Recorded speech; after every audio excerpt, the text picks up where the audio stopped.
like keep it in tune. I feel so happy being on the stage again. I missed last month, Soul Session, but the fact that Rasar was the featured artist and just the messages that are shared that not only contain just rhythm, just flows, but content. It is so important on the content that we are allowing to receive into not only our mind, but into our hearts and into our souls. Yeah.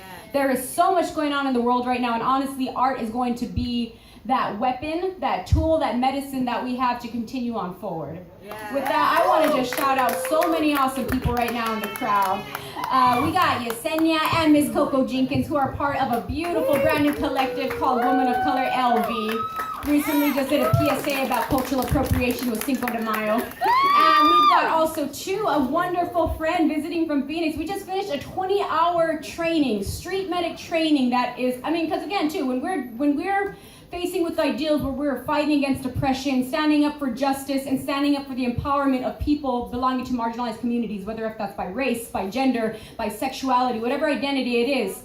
Power does not give away power freely. One day the slave master didn't wake up and like, oh my God, we're treating slaves badly. No, that is not the reality. And like today we have millions of people just got their health care eliminated. Yes. So with that being said, when mass mobilizations happen, when protests happen, power strikes back when people try to become empowered who were left behind in the shadows. So we had this amazing street medic training where I feel so empowered because if pepper spray happens in the crowds, I know how to clean people's eyes out now from this chemical warfare.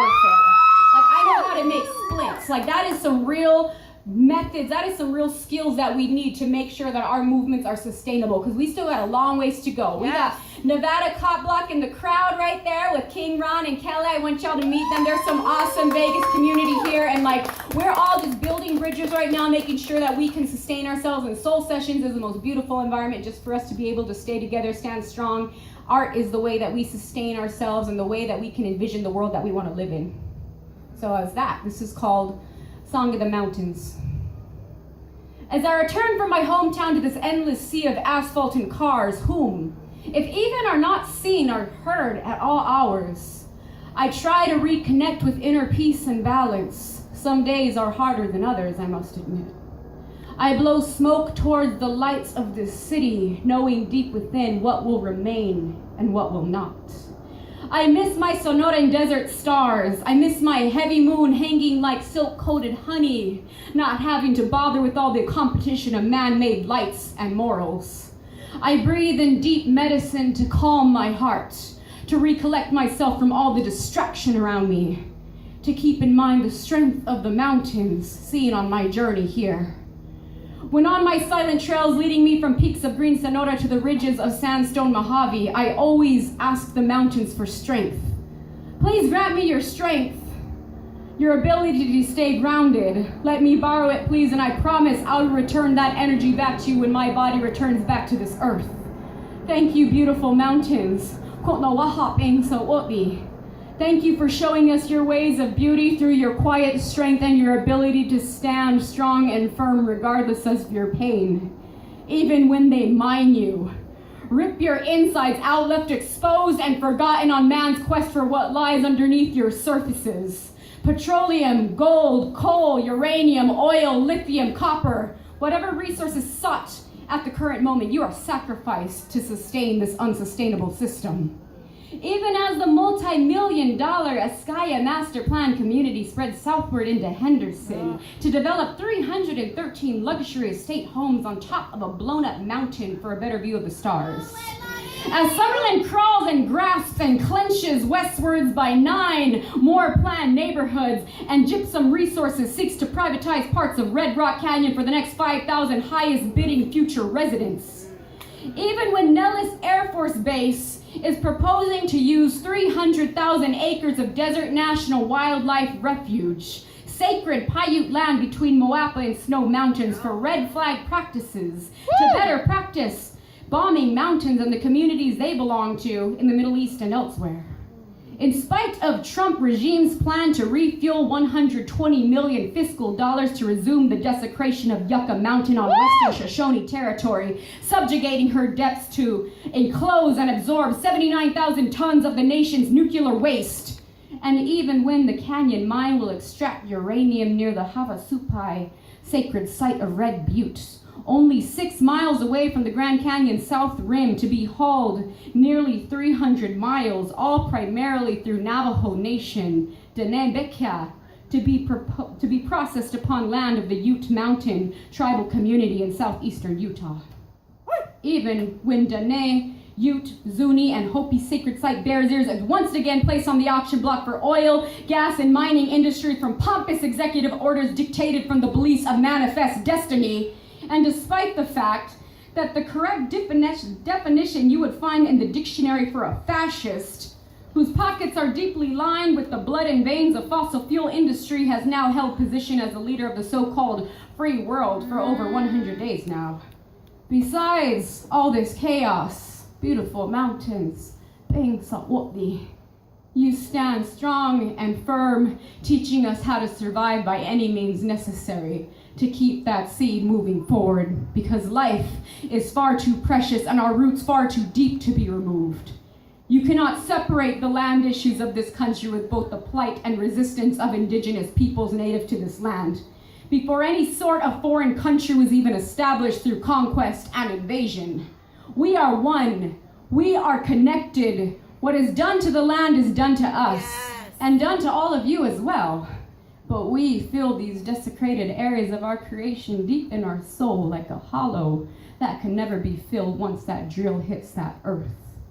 For we are a people recovering from battle-worn trauma. PTSD passed down through bloodlines like little newborn infant brought into this world carrying the weight of heroin addiction. We are both the survivors and casualties of an ongoing war, both silenced and denied and merely labeled civilization and progress.